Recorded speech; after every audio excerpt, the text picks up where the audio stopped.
Hi there, welcome back to the channel. So I am super stoked, excited, out of my mind with all the stuff I've been messing around with. I got my 18-watt back, and I got this awesome speaker from an eBay seller that came here today, or yesterday, got here yesterday, but I couldn't make it up yesterday. And what this is it's a potential replacement speaker for the one that I have in there. Now, the one I have in there is my favorite all-time speaker. I've tried a bunch of different ones.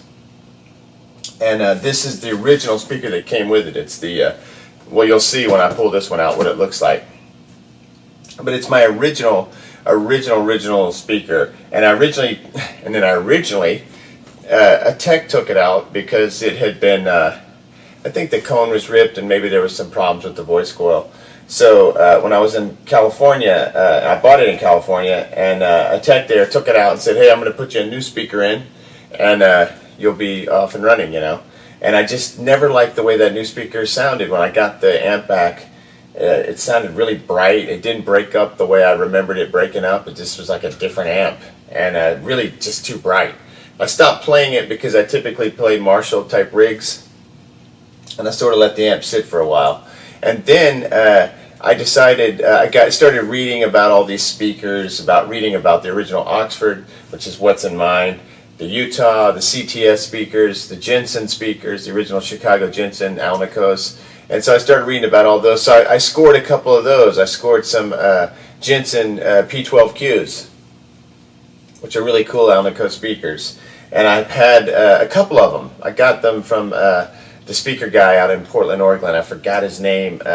But everybody knows who I'm talking about that's ever done reconing. I don't know if he's still doing it or not, but he was in Portland, and he did it, or in Seattle, Portland area. I'm not sure which one, but he was in that area, the Pacific Northwest type of area, and did a lot of celebrities, amps and stuff. I think the one I had was one of the Pearl Jam guys, and then I had another one that was in this amp, and I blew that one up one weekend.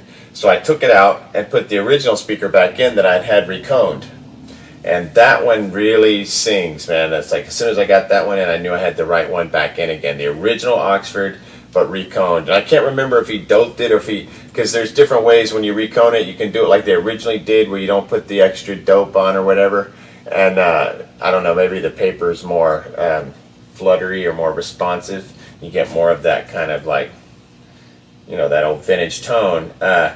I can't remember what I decided to do. I think I may have done just a light doping, just to keep the speaker a little more, not blow it up so much, because I have a tendency to turn amps all the way up, especially when I'm playing in front of people and trying to keep up with drums and stuff. I just keep going up and turning up and turning up until finally the speakers are gone. So what I like to do, my little plan, is to, whenever I blow this one up, which is eventually will happen, I'll have this one to put right in as I take this one out, set it off to have it reconed, or maybe try a recone project, but I doubt it, because the more I've read about it, to really do it correctly, it would just be better to have a guy. I could do some practicing on another speaker, but this one, this Oxford, I want it to be done correctly, And so that leads me to what I'm about to open. This was taken, this is a 66 Fender Deluxe. This speaker was taken from a 67 Fender Deluxe Reverb, and it looks just like a CTS speaker. It has a CTS type basket, but in the listing it said it was an Eminence, and I was like, wow, did Eminence even make speakers in the 60s? I thought they came along a little bit later, and and I'll be honest, I've never been crazy about their speakers. Nothing against them; they're actually quite well made. I have one in here. It's one of the it's a red coat. But I'm going to definitely switch that one out for a Celestion G12H30 when I get around to it. I'm going to put the same setup in there that's in here, which is Alnico Blue G12H30. I'm going to put one of each in there and replace that. So I'm not crazy about that Eminence. And the one that I hated that was in here was an Eminence Legend. And I'm not trying to bag on somebody's favorite speaker, because for the right application, that's a great speaker. But I'm trying to play like more of a nasty tone. And that thing was just way too clean and pitched up. So this thing is an Eminence, but I did a little research on Eminence, and it turns out that the guy who ran the company came from CTS, and he basically was using the same idea, same design concepts and everything, probably, you know, doing the same curves and everything as far as frequency response, and churning out basically that same kind of speaker, the same kind of speaker you would have found from you know, Jensen, CTS, Oxford, what was the other one, Utah, Cleveland. There's several of these around. This Cleveland Alnicos are supposed to be good, and they're usually cheap because they don't say Celestian or Jensen, or, you know, doesn't have the Fender badge on the back. So this will be a replacement speaker, and I got a little education finding out that Eminence actually started around 67, 66, 67, and after the guy left CTS and started his own, I guess he could see that there was a, you know, a business in supplying Fender with these types of speakers. But a lot of guys don't like these speakers. They call them ox farts and stuff like that. And I think because a lot of times by the time you get the amp, the speaker's shot, you know, the paper's dry and cone's got a rub, and the voice coils, I mean, the voice coils got a rub, and the cone's got cone cry or whatever. Everything just sounds like garbage. So you go, oh, this old nasty flabby speaker, I'm going to pull this thing out and put me in a nice modern speaker, and I'll blow that one away. And you might think that it does for a while, but if you ever get into getting them reconed and fixed up by the right kind of guy and put it back in, you can kind of get a feel for what these babies were like, you know, fresh and brand new back in the 60s, because this tone is just, and there's some evidence of on my videos if you want to go back and look at it, and I just think it's fantastic, and there's something about that speaker. So I've got a replacement one for all that rambling, yapping. I'm going to open it up. If anybody knows, if you come to my channel, I'm not promoting anything, so if you get mad because I'm not talking fast enough and not getting it out, just scan through and just move on, because I'm not selling anything, I'm not promoting anything, I don't work for anybody, don't desire to, don't have any sponsorships or affiliate links. I don't care if you like, I don't care if you subscribe. I'm just hoping that we build a community of musicians and people that help each other and you know, give advice, and kind of like the way forums are, you know, just making videos about interesting things that people might find interesting. Like you're going to the library and you're just looking up interesting stuff. So if you get mad because I'm not selling fast enough or talking fast enough, or I'm rambling about my own personal BS, that's basically what I do. That's why I have a low sub count and I'm just a small timer, because I don't care. All right, so I'm going to open this up and see what it looks like, man. This is exciting for me. There's a lot of paper here to cut through, but it's really threw me off. And then I started thinking, oh man, this is just like an Eminence speaker from the 80s, because there's lots of Fender special design speakers from that era that aren't probably anything special, and they might be voiced completely differently or like really high wattage, so that they're not as, you know, they're more efficient, so you don't get that breakup and all that blah blah blah. Okay, let's see here. This came from Reverb, vintage Fender Eminence 12-inch speaker, and it was sold by Tone Science.